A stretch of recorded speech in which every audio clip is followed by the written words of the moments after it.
Some creatures have a very special story.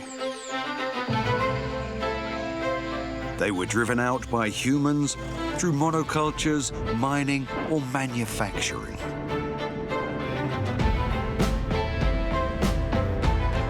But in some places, nature is reclaiming its own. These are stories of change and of hope.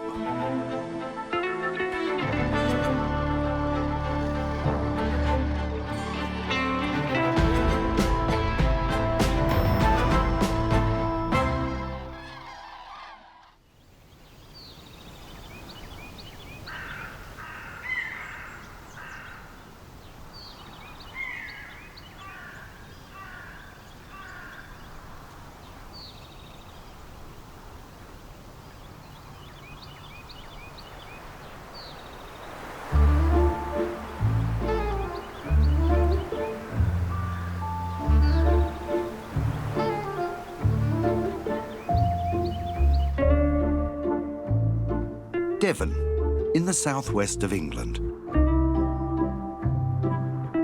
If there's one colour that describes this region, it's green.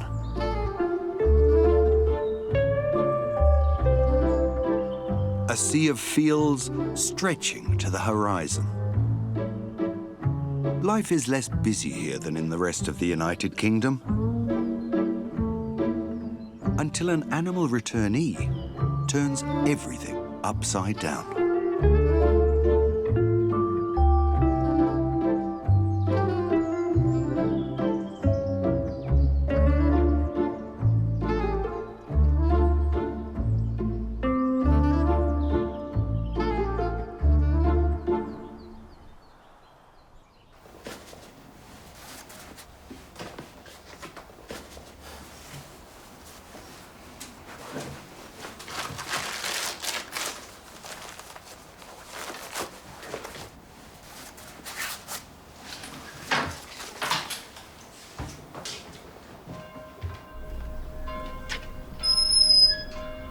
David White has been a passionate photographer since childhood. The retired teacher has won several awards with his animal photographs. Nearly every day, he sets out on a photographic safari in his native Devon.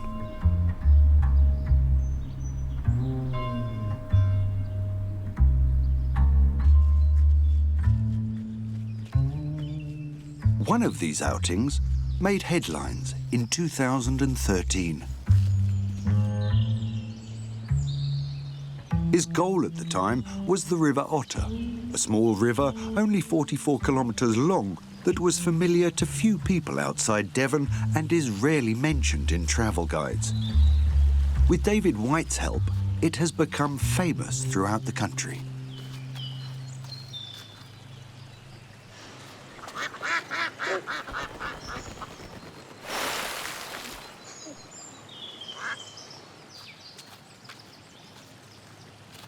David typically sets off in the early morning, when most people are still asleep.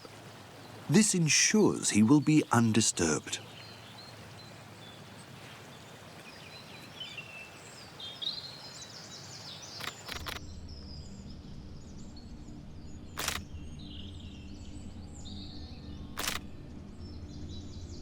Birds are his favourite motif, and also, how could it be otherwise, considering the river's name, otters.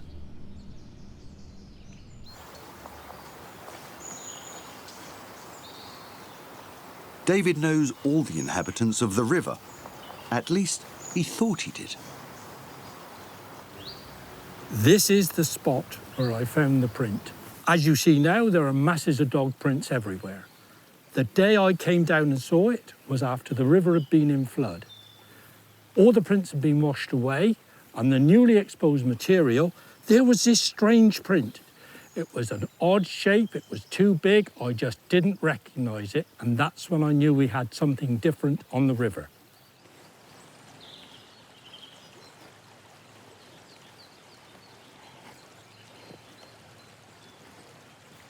And then, after trawling a lot of the river, I found a few pieces of wood that had been cut, and they hadn't been cut by any man-made device. You could see gnaw marks in it. and I was able to say, either we've got some giant squirrel that hasn't been discovered, or we've got a beaver present. But you can't have beavers, they've been extinct for 400 years. So I was very careful who I told. I wanted my credibility not to be blown apart. Then I have to start looking around, trying to find any evidence. And when I've got a photograph, the camera saw it and I did, then I know it's a confirmed sighting.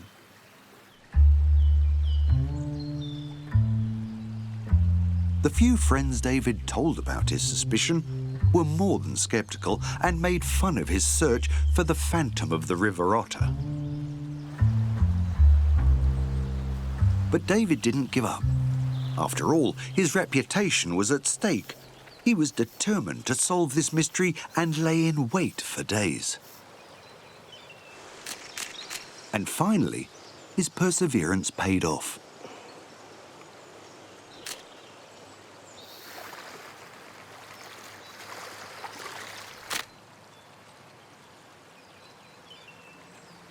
It was another year or so before I got my first, what I'd describe as a poor foggy photo. And then a little bit later, I did get a nice photo of the beaver, and I knew they were there.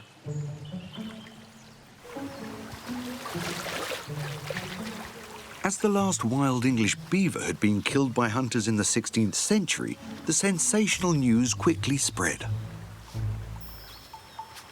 The animal was named Bob. Later, when an investigation revealed that the beaver was a female, Bob was simply renamed Mrs. Bob.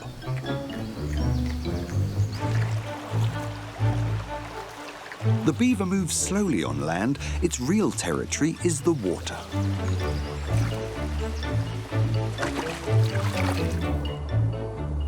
Beavers can stay underwater for up to 15 minutes and can maneuver nimbly, assuming the coast is clear.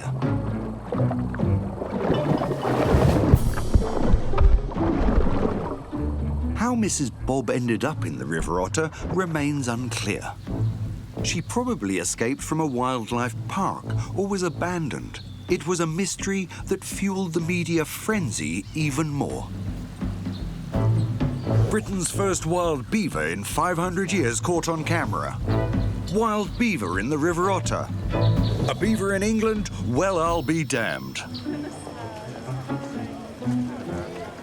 Everyone wanted to witness the miraculous return. People from all over the country flocked to the river otter and boosted local tourism. And that's the beaver chips where you can see all the gnawing on it. You can keep them as souvenirs. Idyllic Devon became the hotspot of an ever-growing beaver hype.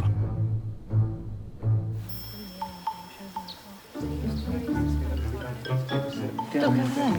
Oh my God, yeah, look. Wow.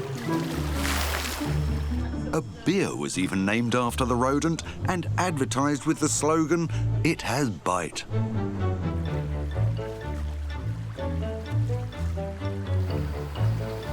And then, in 2014, it turned out that Mrs. Bob couldn't be the only beaver in the river otter.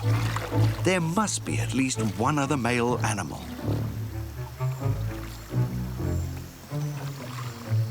Someone managed to film not just a beaver, but beaver kits, so they're breeding on the river. Now there is panic. We've got to get rid of them. We can't cope with them. And a high proportion of the local people decided, no, we want them to stay. So now we've got lobby groups and all sorts going backwards and forwards. Beaver opponents were afraid the animals would damage the river otter's adjacent farmland, the most important economic sector in Devon. Their nightmare scenario: diseases could be transmitted to livestock and beaver dams could flood fields. The discussion about whether the beavers should stay or be recaptured polarised the population and became the conversation topic in every pub. Back in Britain, but not entirely welcome. Government concerned about the return of destructive animal. Kill a pesky beaver and collect £1,000, urges Baronet. It was absolute chaos. There were a number of people who were genuinely interested. There were a lot who really didn't know, and there were a few who were very, very anti it, so we were all nervous. As the government in London tended towards capturing the animals, unexpected beaver assistance came from the city of Exeter, the capital of Devon.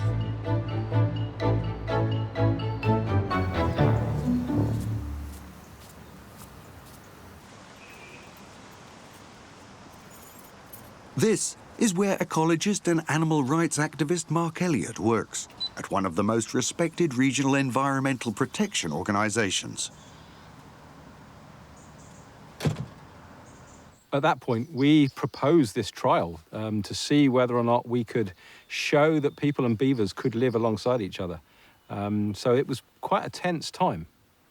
They gave us a licence, but there was no public support, no public money put towards the trial at all. It was a big risk for the Devon Wildlife Trust particularly, because we were asked to apply for a licence, and then we had to take legal responsibility for them for the 5 years of the trial. So if they caused any damage, then we were financially responsible for that. Despite the risk, Mark Elliott saw it as a once-in-a-lifetime chance for the comeback of a species that was extinct in nature in England. To convince the government to allow the beavers to live in freedom, they had to provide conclusive evidence of their many positive effects on the environment. Earlier in the season. We had to do lots of research. We had to make sure the animals were healthy. We were trying to keep an eye on what was going on with those animals, where they were living, who they were coming into contact with. So we had to start really building those relationships with the landowners and the people that were being affected. So right at the beginning, you know, we were thrown into it very quickly, and we had a lot to do. We need to go and see, like visiting people who were having trouble with beavers. See the new dams there. Does that go? Because that doesn't look connected there.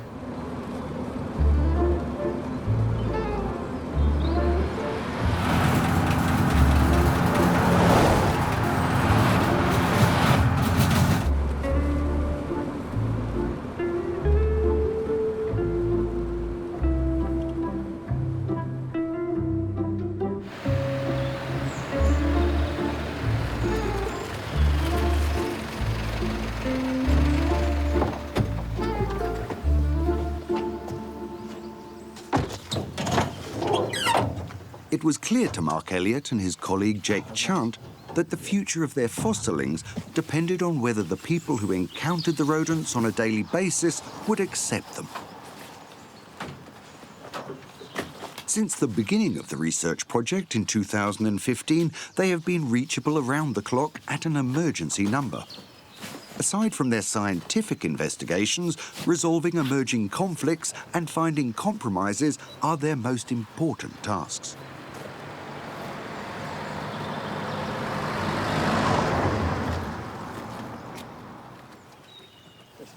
Go back in the pots.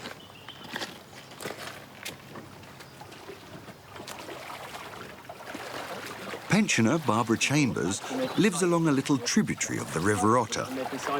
A number of Mrs Bob's offspring have settled in as new neighbours and are continually invading her small orchard. Wow, there we go. A bit more mess than last year, isn't it? That's really fresh too, isn't it? This is a really regular route. You can even see the footprints of them coming up and down this slide and then going across the orchard, taking a few apples, and then the ditch on the other side as well. And only side apples. Beavers just can't resist apples, which makes them suitable bait for camera traps.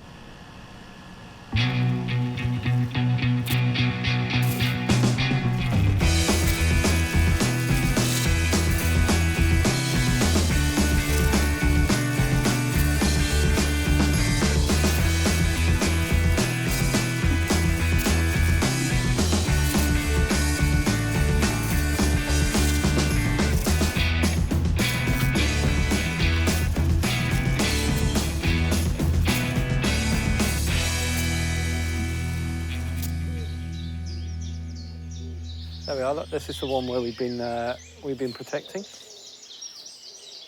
but Barbara happens to love her apple trees. For this reason, Mark and Jake have secured their trunks. The metal mesh is meant to prevent the beavers from felling Barbara's apple trees to get at the coveted fruit. It's a simple and effective means of ensuring that further trouble doesn't arise in the first place. The tree from any more feeding anyway. Yeah, it's all looking good. It's all looking good. There's enough fallen fruit for the beavers, which Barbara is happy to share with them.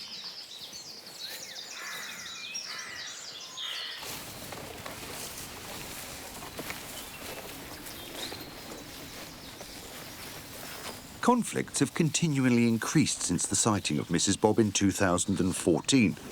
Since then, the beaver population has grown dynamically. By now, there are more than 22 families and nearly 100 animals in the catchment area.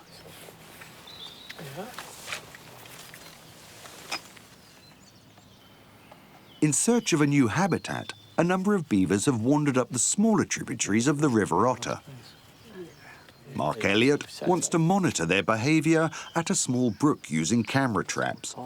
It's mostly along these shallower waters that problems with the population arise. See what we get. The shy nocturnal beavers are much more active here than along the main river.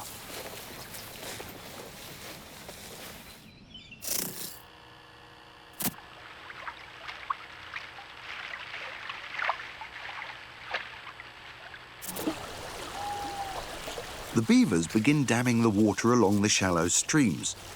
The animal architects have already anchored large tree trunks in the brook. Now they reinforce this framework with rocks, branches and mud.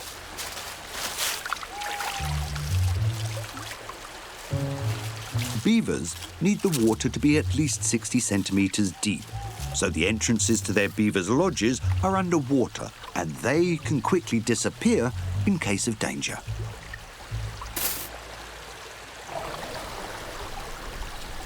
This diligent construction work naturally makes you hungry.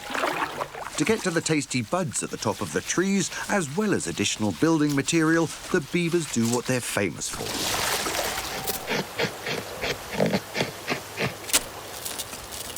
A beaver can easily fell a tree with a 30-centimetre diameter in a night.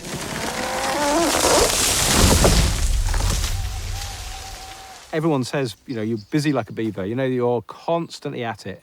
And during the night time, if you come here, you can hear the beavers' feet. You know, they're off chewing a tree somewhere and you can hear that sound. And it just never seems to stop. You know, they have got this constant energy and they just keep going and they're just always changing the environment, always doing something, always busy. Yeah, they would be the best employee you could ever imagine.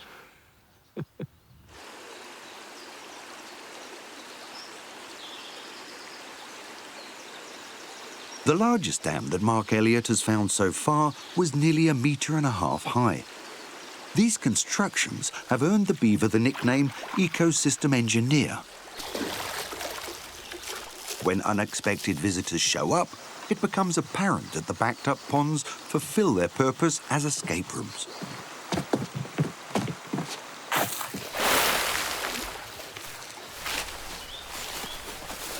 Their beaver research project obliges the Devon Wildlife Trust to regularly monitor all beaver territories. Yeah.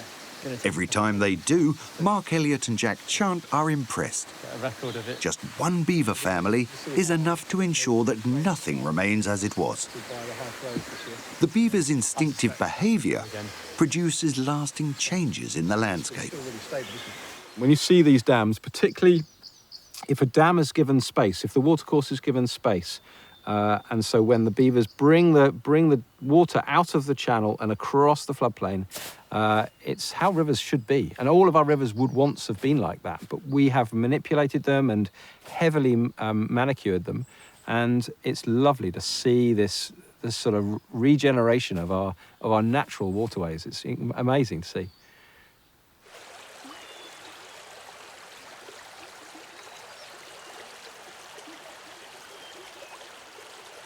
But the reappearance of the beavers is not met with enthusiasm everywhere.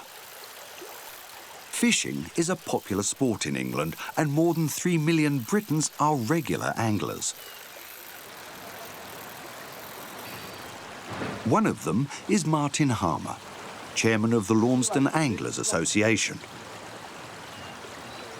He and his friends primarily fish for trout and salmon that swim up rivers in the southwest of England in springtime to spawn. When they have a fish on the line, they usually throw it back into the water. Many fish species in English rivers are endangered and are finding less and less suitable living space. Salmon are even threatened with extinction.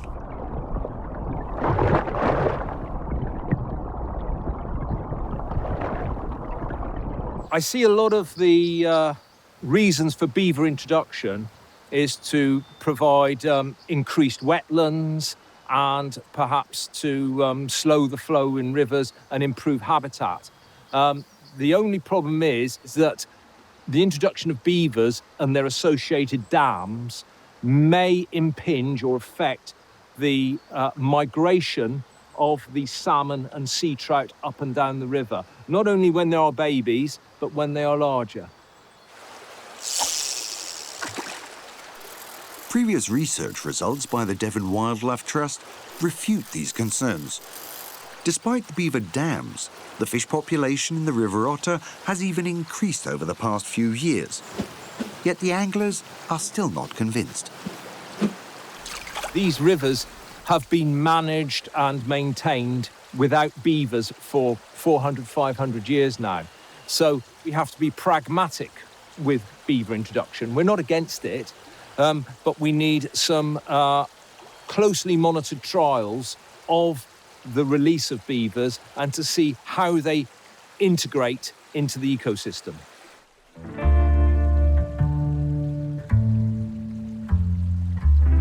Precisely this research programme is the core responsibility of the Devon Wildlife Trust. The problem is just that the River Otter and its tributaries are wedged in almost everywhere between fields used for agriculture.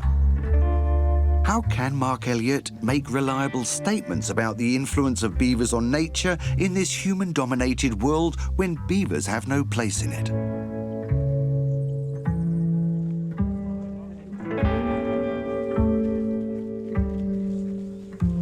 At this critical point, Mark can fall back on a unique experiment. In 2011, 70 kilometres west of the River Otter, an area of almost 3 hectares was fenced in and a pair of beavers returned to the wild there. So we did them over here first, and then take them out. Him down here was quite useful. Since then, Mark Elliott and scientists from the University of Exeter have been investigating the change in this unique open-air laboratory. The researchers don't actively intervene in the enclosure. They merely observe what happens when beavers are allowed to live undisturbed.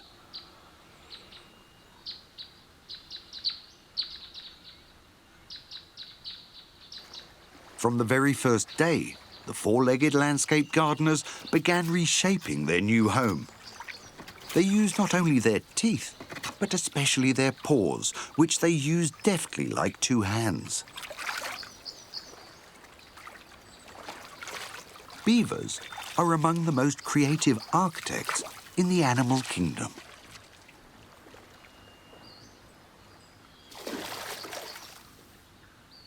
So they were starting to build canals within a few weeks. They were starting to build dams across the channel.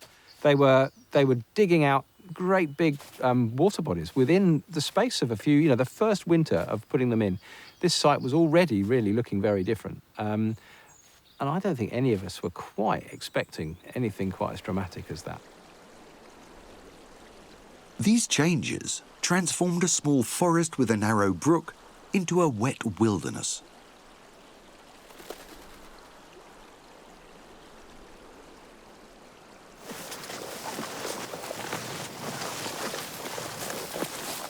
Because the beaver fells individual trees, more sunlight reaches the ground. At regular intervals, Mark Elliott investigates the effect this has on the vegetation at precisely determined sites.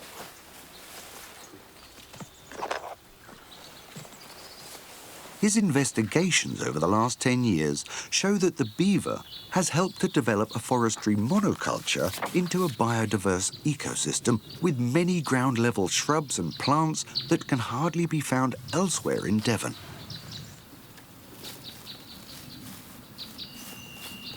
We call beavers a keystone species because they have this dramatic effect, but it's chaotic. It's a very messy effect. But if you're an ecologist, you see all these opportunities for different species within that chaos. So it's a dynamic thing. What they do with water, the way they push water in different directions, the way they fell trees, the way they engineer the environment is very much using the natural processes and bringing the natural processes back to life.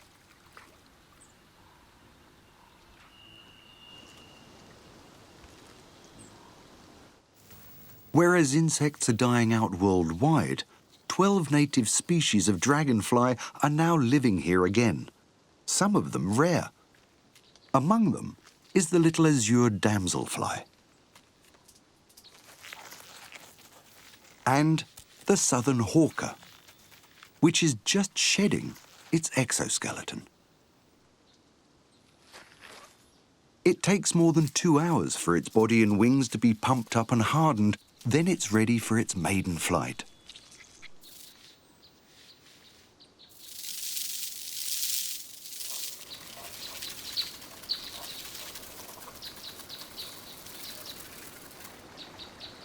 Life has also exploded in the water. The number of aquatic beetle species has increased 5-fold, and conservationists find nearly 70 times more frog spawn today, which makes not only researchers, but other animal species happy.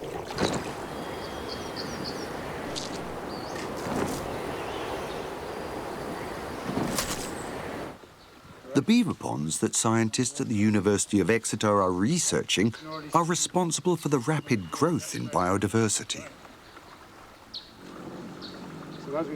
They use a sonar boat to measure the depth of the ponds and to calculate how much water they store.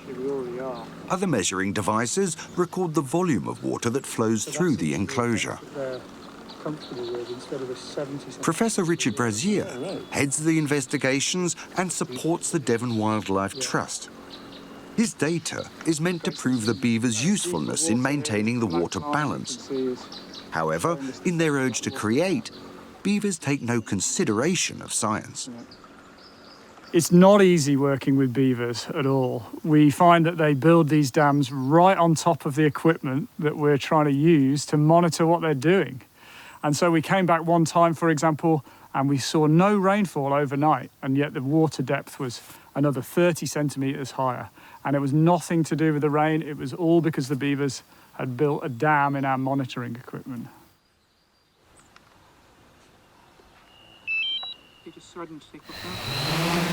There's one device that Richard Brazier doesn't need to worry about eager beavers destroying. Every year, the researchers photograph the enclosure with a drone to gauge the complete extent of the water area. Things that remain hidden by the wild and inaccessible terrain only become visible from a bird's eye view.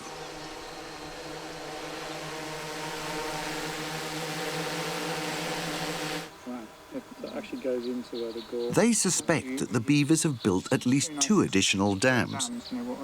Hundreds of photos which they assemble into a high-resolution image will later attest to this. Over the past 10 years, this method has allowed them to document a remarkable change. Before the beavers' arrival, a 30-centimetre wide brook flowed through the enclosure, which regularly dried out in the summer. The beavers dammed this rivulet until it turned into a pristine water landscape.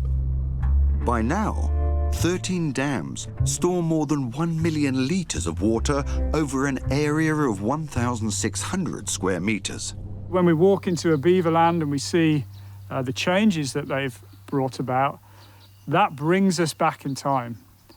You to a sort of pre-human intervention a vision of the world. And it is not straight. There are no straight channels.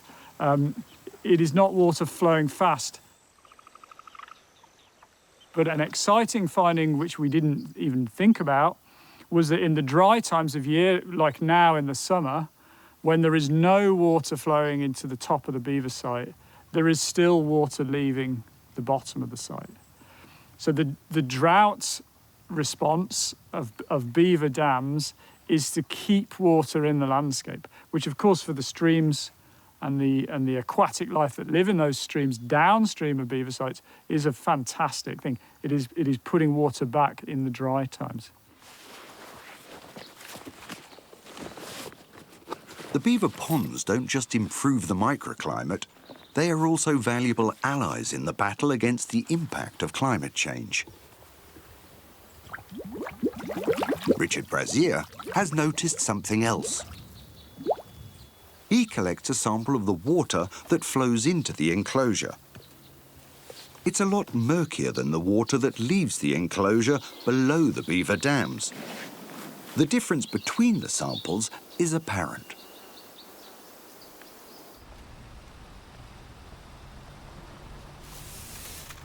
Richard wants to solve this mystery in the laboratory at the University of Exeter. And if you see how that's changed from previous years,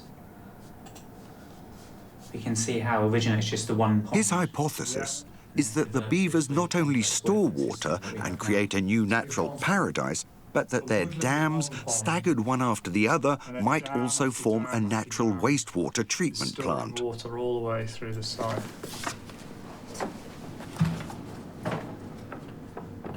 An analysis of the different water samples should show whether his hunch is correct. Both are filtered, their chemical ingredients broken down.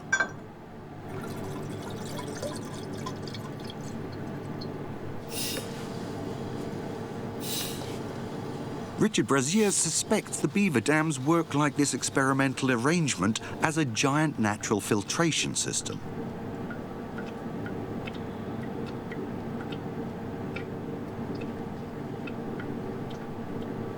Okay, so this is the drone flight from yesterday's survey at Boldventure. Right. The lab results confirm this theory. See how the site's developed. The natural dams slow down the speed of the water so that sediments settle and plants can pull pollutants from the water. Phosphate and nitrate levels are significantly lower below the beaver enclosure than above it. Sludge that has been contaminated by agriculture flows into the enclosure, and purified water flows out of it. Beavers, we call them ecosystem engineers because they change the whole of the ecosystem. If you like, they are also water resource managers. They look after the quantity of water and they look after the quality of water as well. And this is something they do really without even thinking. It is natural behaviour to these beavers.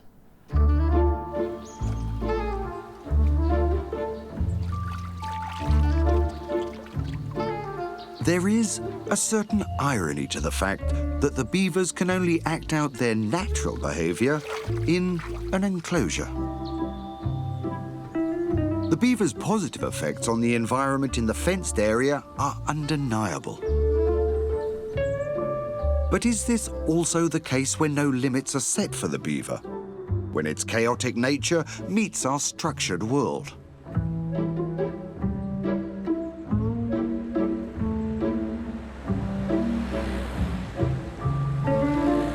Devon is farm country.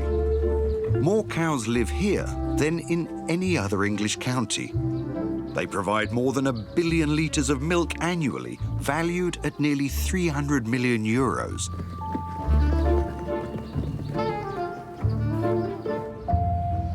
Bicton College is located in this agrarian hotspot.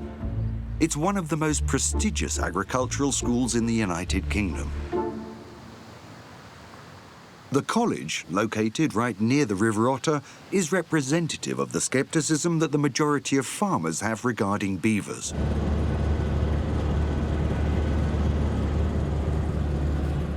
James Coombe has been the farm's manager of the college's agricultural operations for 7 years. Aspiring farmers and agroecologists don't just sit in lecture halls, they learn firsthand from James what it means to run a farm.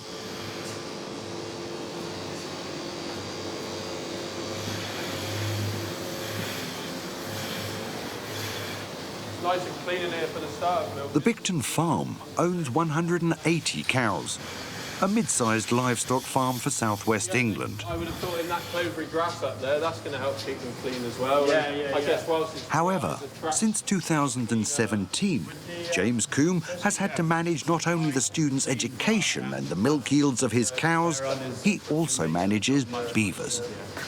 Rory, tell me a bit more about it. Basically, they've moved up a bit.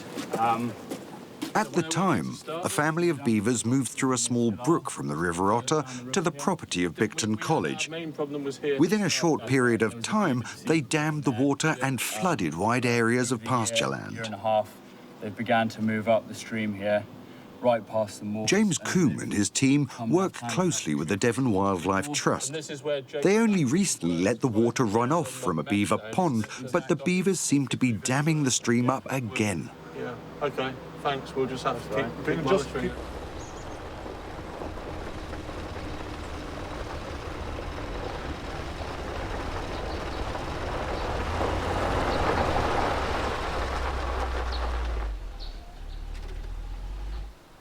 When James first heard about the sudden return of beavers to the River Otter, he was as fascinated as everybody else. But his opinion of the new neighbours changed as the beavers built their dams on the college's land. He thinks the media often portray only the beavers' positive effects and don't take the concerns of affected parties like him seriously.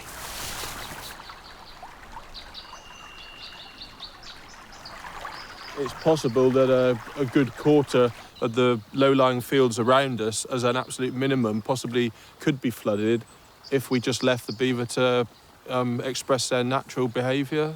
So, yeah, we're managing this, so we're monitoring it very regularly, and if we weren't doing that, the damage could spread out much more rapidly.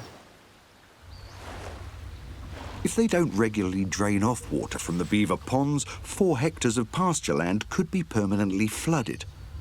But Bicton College, like most of the other farmers, wants to use every square metre of land right up to the waterways. Otherwise, Bicton College alone would lose €18,000 in revenue annually.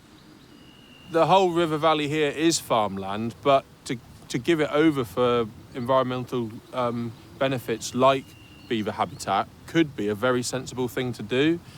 It's not only the financial impact of our production that is important.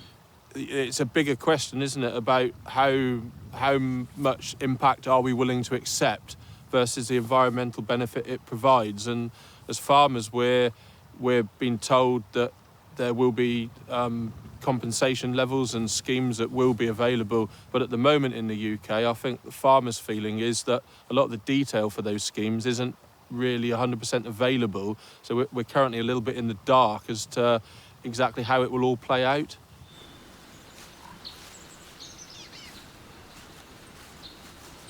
Up to now, the English government has refrained from making binding commitments. Though many farmers understand the advantages the beavers provide for the environment and the water supply, they insist on receiving compensatory payments. As long as this financial incentive is missing, Mark Elliott and Jake Chant must continually go out to drain water from beaver ponds, though even a narrow flood corridor next to the waterways would suffice to guarantee peaceful coexistence between farmers and beavers. Without compensations, all Mark and Jake can often do is tear down the dams.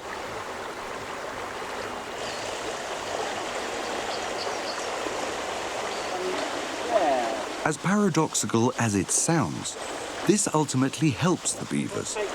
It's the only way to diffuse conflicts so that farmers don't take action against the beavers on their own. But the beavers have little sympathy with this demolition work.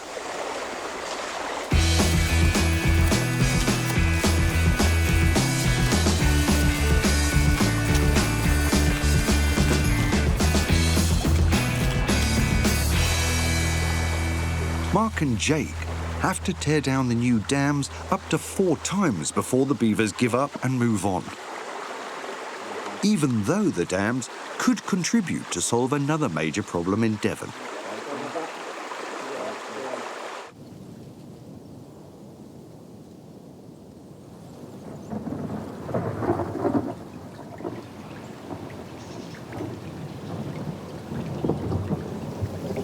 Southwest England is regularly plagued by heavy rainfall.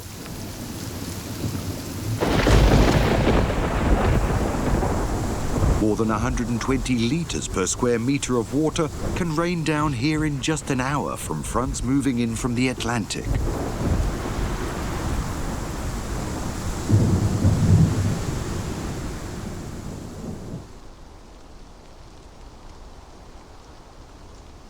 These are storms that cause devastating floods, most recently in 2012 and 2014, with nationwide damage of more than €1 billion.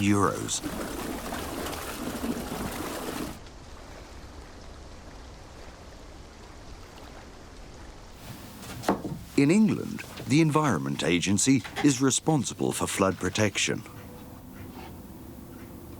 For more than 15 years, Tom Dorban has analysed the risks of storms for the counties of Devon and Cornwall. Vast coastal and river areas are considered to be at a high risk of flooding. His agency spends €50 million per year just on flood protection in these 2 regions. The Little River Otter is also considered a risk zone. A simulation shows that during heavy rainfall, it quickly flows over its banks and causes large-scale flooding of residential areas. So in southwest England, there are around 130,000 people at risk of flooding. We have incredibly small river catchments which respond very quickly to rainfall that comes off the Atlantic Ocean. Those rapid response, heavy rainfall driven type events are predicted to be around 1 in every 3 years somewhere in the UK, and predicted to increase in frequency and unpredictability as climate change starts to impact more.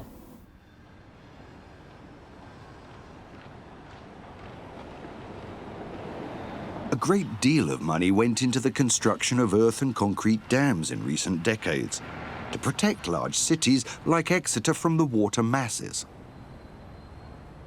Yet the height of the dams was calculated based on simulations that are already outdated due to increasingly frequent torrential rains. Raising them higher would involve extremely costly and protracted construction projects. As a result, the Environment Agency radically changed its thinking. To explain a flood, we have what we call a hydrograph, which looks at the discharge of the river catchment, and what that typically looks like is a bell curve. But what we like to try and do is reduce the peak of the flood. You can't change the volume of it because you can't change the water that comes out of the sky. So the size of the water is going to remain the same. What we like to try and do is slow it and lengthen the period that the flood happens over, so the impacts are lower and they're dealt with at an acceptable level.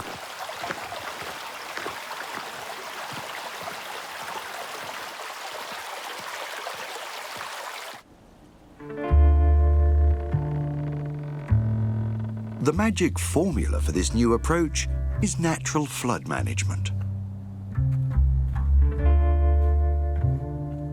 It sets its sights, not on the major rivers, but on the wide open spaces where the rain falls.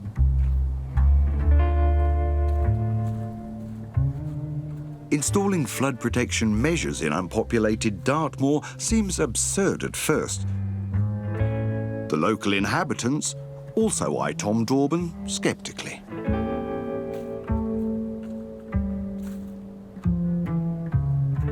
Yet the approach holds promise. Heavy rains have previously turned this dry canal into a raging torrent. As a countermeasure, the Environment Agency has built stone dams to slow the water masses. The rainwater no longer rushes rapidly down into the valley, but instead is dispensed over a longer period of time. It's an effective and cheap solution. A single stone dam costs only £700.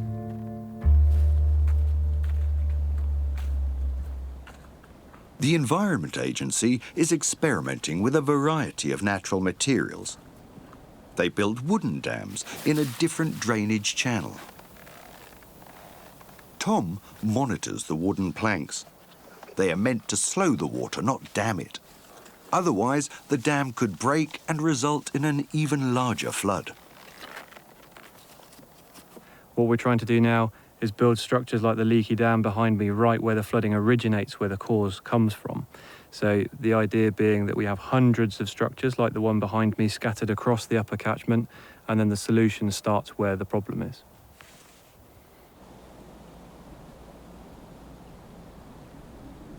If engineers are erecting stone and wooden dams, couldn't beavers do the work for them on small streams?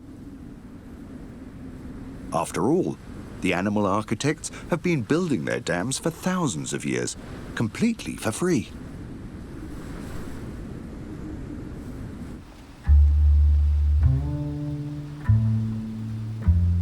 This is precisely what Professor Richard Brazier at the University of Exeter wants to find out. It turned out to be a stroke of luck that records were kept of the water volume during heavy rainfall at one brook for years before beavers settled there. Since then, his instruments have measured whether these levels have changed as a result of the beavers' dams. The results are clear. Red shows the original water volume before beavers lived by the brook. Blue shows the much lower levels due to the animals' dams. Instead of what was previously a normal flood in red, the blue curve that resulted from the beaver dams is exactly what the Environment Agency has set as its target: a lower and extended runoff of the water masses. Beavers, when they build dams, can help us to manage the risk. They can reduce the impact of the flooding, they can store some of the water, and they can make it so that our normal flood defences are more resilient, especially as we get bigger flood events under climate change.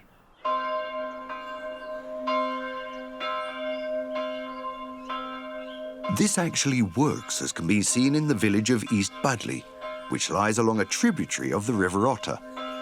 As harmless as the little brook looks, during heavy rains it normally floods large sections of the village. Though there have been storms, these floods have not occurred for 4 years. There is a very natural explanation for this miracle just a mile above East Budley.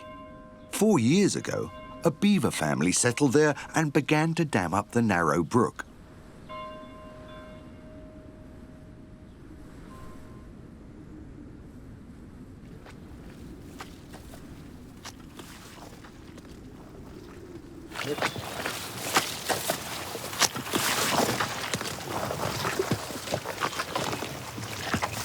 Here we are, I've got this huge beaver pond now. Richard Brazier wants to show the Environment Agency how useful beavers are for flood protection. Up to 62% of the water volume that formerly reached East Budley during heavy rains has been held back by the beaver dams. Yes. I mean, you know how dry it's been. Yeah. I just think Professor Richard Brazier is sure that the Environment Agency could find no better natural flood protection than beavers. Yeah. You can't imagine it until you see it, and then you understand how it would change the flow of the water. That's what we need as well. Tom Dorban is impressed by the results of the research. By now, his agency has classified beavers as useful for minimising the extent of flood disasters. There's an English expression of putting all your eggs in one basket. You don't rely on a single thing because you can have one failure and that's your risk manifesting. So beavers in collaboration with flood walls, flood storage, a warning system, community preparedness and education, all those things need to fit together effectively to provide resilience to a community. Beavers can be a fantastic part of that, but we're still learning how to piece those things together.